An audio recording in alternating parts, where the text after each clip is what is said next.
G'day folks, Greg Budd from Bud's Baits here. Welcome to the African Lure Craftsman. In the ensuing episodes, we'll be taking you along while we design and handcraft timber lures and hopefully get out into the water to use them. From early days as a kid, I've been making fishing lures. Many times on social media, I've been asked to share my secrets, and I think that day has finally arrived. I've designed lures for some of the big boys in the industry, and I sell my lures worldwide. I'll do my best to show you some of the hacks I've learned along the way.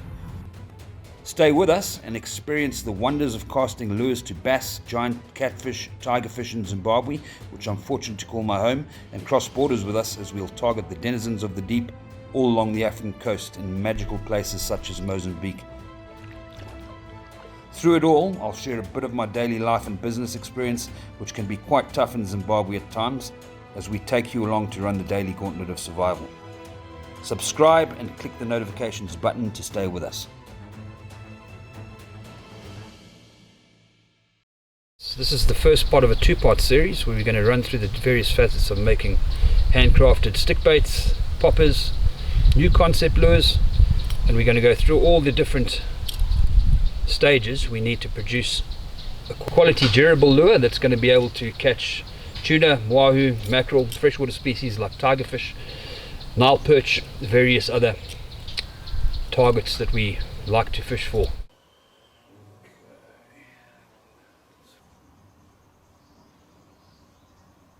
So what I'm foiling here are two of my favorite lures, most popular lures, particularly in Australia, where they've been used for bluefin tuna and also up north for a variety of tropical species. This is the RipStick range. They look slightly different, but they both have the same action. The RipStick is a very heavy for its size swimming stick bait. In other words, they both swim cranked straight to the rod tip at either slow or full speed, and they're heavy, and so they can sink down in the water column in case you need to get to deeper suspended fish, and they cast very, very well. Ideal for situations where your game fish are feeding on small bait fish, microfish, or anything like that. So basically it's a lure made for really big fish, and can undergo the strain of dealing with things like 100-kilo bluefin. I think I've said before that they're all equipped with 1.6 or 1.8 wire. They are wired through, and it's bound wire, not only epoxied into place, but I use a special type of industrial epoxy that will negate this thing ever falling apart. So they're literally bulletproof. Okay, so what we're going to do now is quickly foil the lure. That has already been sealed, primed twice, sanded back twice, and then white coated and sanded back. We lay the foil on the white coat, which is basically a 2K white coat, because it has a better adherence to this sort of paint than obviously a primer, which is very powdery. The foiling process doesn't have to be as difficult as it seems. So basically with your roller foil, this is a very flexible foil, by the way, very thin. It's made by sellotape. It's the type of foil I like using. It's got a semi-brush finish, which is quite nice, but the one thing to remember with the brush is it has got a grain. The brush runs a certain way, so when you're applying the foil you have to go with the grain, otherwise it cross brushes and looks very ugly. It's a simple process. All you got to do is cut the size foil you require. So what I do is I lay the lure on there, just get the pair of scissors and make a cut there. I'll do it again for the other side, using the lure or the piece you've just cut, and I'll make another cut there. Always leave a little bit of excess, and you can trim that off afterwards. Okay, now for I'd say the difficult part, but it's actually not that difficult at all. Taking the paper off the foil tends to be the hardest part of all. Just get into a corner,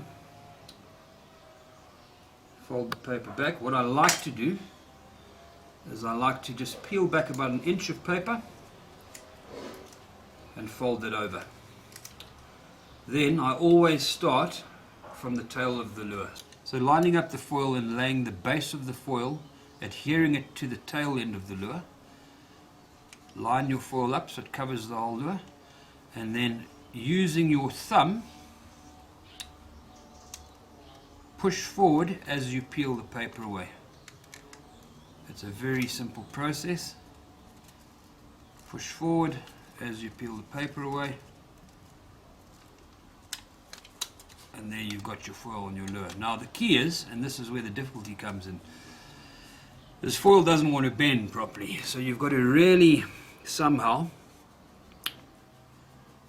make the foil adhere without creating any major creases, and that can be a bit difficult. But what I do is I like to polish my nails a bit with 2000 grit sandpaper, and I use my nail always going to the bottom first. The reason I do this is because it's easier to hide creases at the top with paint than it is at the bottom where there's very little paint. There'll be a white belly maybe, that will be it. So what I'm doing, I've already polished my nail, is I push into all the creases here very slowly, taking about a centimeter away from where I'm pushing, and then pushing down. Push down all along the length of the lure. A few creases here and there won't matter, so you can hide them, and go back again, pushing more. Pushing more. This is where it might get a bit difficult, but we've got it out there. As we get to the bottom, it doesn't really matter that much. If you do get something like what looks like a crease forming, attack it from another angle, get it out. That's that done. Now the fins, very exposed areas that we want to keep silver and use the foil, we need to have no creases at all. So again, use your fingernail, go right off the edge there, push that down, push that down, push that down. We've got a crease forming there, which does happen. Push that down. The top, as I say, isn't as important. We can have a few there because they're hidden. These little areas here on the gill, you want them as flat as possible. Push down right tight into all the detail. And here's where we can have some problems, but again, we can sort those out a bit later.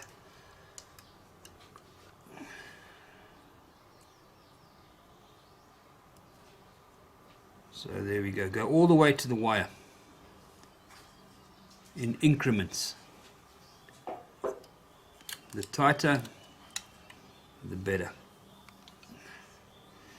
The belly and the chin, I don't worry at all about creases, because the initial clear coat will cover those, and when you sand back to get rid of the foil lines, it's very easy to hide those. Okay, so now we get into the face, and we just again push the foil into the crevices, so you get a sharp detail, sharp gill lines. Push into the eye, because we're going to cut that out anyway, and then right up to the wire.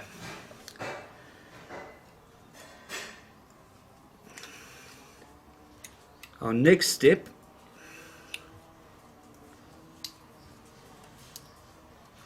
is now trimming this. So we know where the wire is. We take our scalpel, we just make a slash there and a slash there, then we follow that through. Easier with a stick.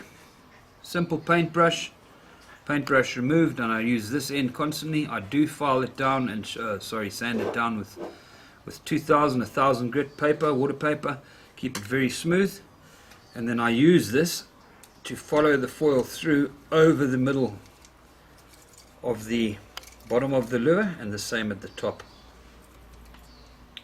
Those creases, as I say, at the bottom, not too important because we do hide them. So that's what we want there. We then get our scalpel, and hopefully it's sharp, and sometimes if it isn't, that's sharp enough. I just use the sandpaper again to sharpen, otherwise you go through scalpel blades all the time. Take your center line and trim.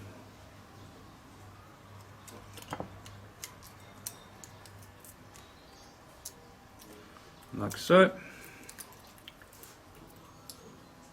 Same on the back.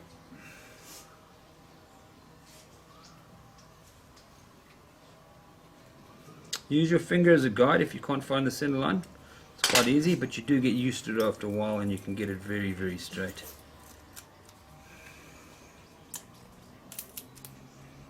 Same with the back now. Just iron out a few of those creases. Take it over where you want to cut. And as you see, the foil does become quite malleable and does bend around curves. A lot of guys I've noticed, they do foil on rather flat surfaces. It does make it easier. I've always made more natural lures so that they've got a curvature to them. And though difficult at first, it does become easy. Try not to cut yourself using your finger, as you can see this one as a guide running along the one side of the lure. You just follow with the scalpel blade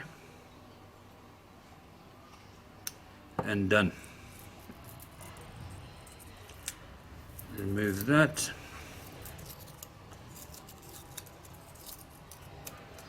And we're nearly there, guys. So next thing you want to do is you want to make sure this foil is tucked tightly over the back toe point, the back hook point should I say, and tightly into every hook point or toe point, leaving a small overlay to tuck under the toe point or the hook points. Make an incision, or 3 incisions should I say, with the blade. Push it down under there and then just trim around. Simple, simple, done. And that's that done. Same here, about 1 millimeter up. Incision, incision, push down, trim around, remove. And for now, that's what we need. Now, going about getting rid of these scales. The next thing I'll do though very quickly is just cut out this eye, and the reason for that is these eyes are sized to a specific size of 3D eye, and the extra foil with the layers of top coat sometimes make the eye socket a little bit small. So I like to trim the foil out if I can. Go back to the pen, make sure every bit of foil is stuck down as much as it can. Using the pen, get the details sharp. Back to our paintbrush, our squeegee stick. I'm going to iron out all the creases, and again you follow the grain. So we've run the foil downwards the lure, down the length of the lure. We're going to go that way as well. Otherwise, if you cross the lure, you get nasty marks you cannot remove. You'll see through the paint, and you just use that to get the foil into all the detailed areas like the fin, to stick down the foil properly on the back.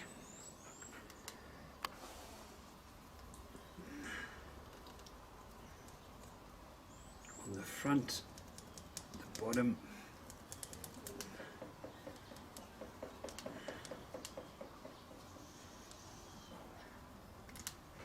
and now for those creases we spoke about.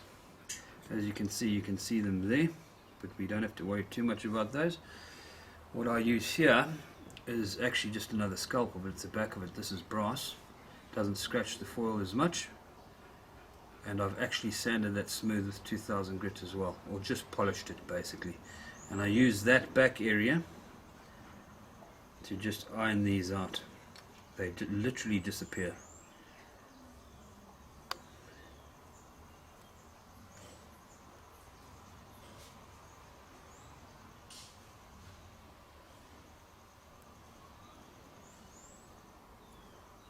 That one on the bottom isn't too much of a concern.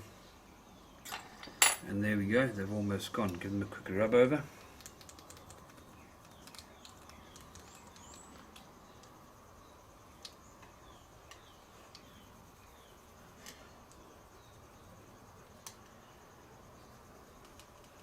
The wood, and it's a very hard bit of wood this. I don't know what timber it is, but it actually doesn't impart any sort of scratches or anything at all. Okay, back to the pen. We're going to lose our bits and pieces here, as well as our minds. Trace the gill.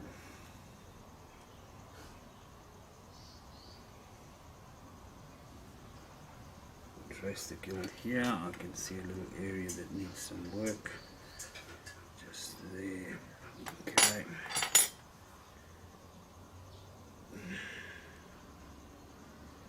One of the important parts or tools I use is always a pin, just a standard pin. You might get air bubbles somewhere. Now you won't see these if you use the creases, or not the actual creases, but where the detail is, just pricking the foil where the air is, slightly to release the air, and then pushing the air out. Those will disappear with the paint as well. There's one there. Just a couple of small holes.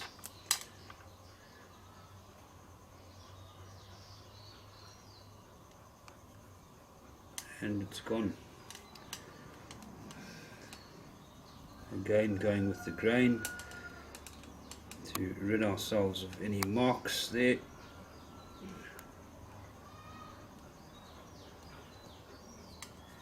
Along the back where the fingernail's been, quite hard.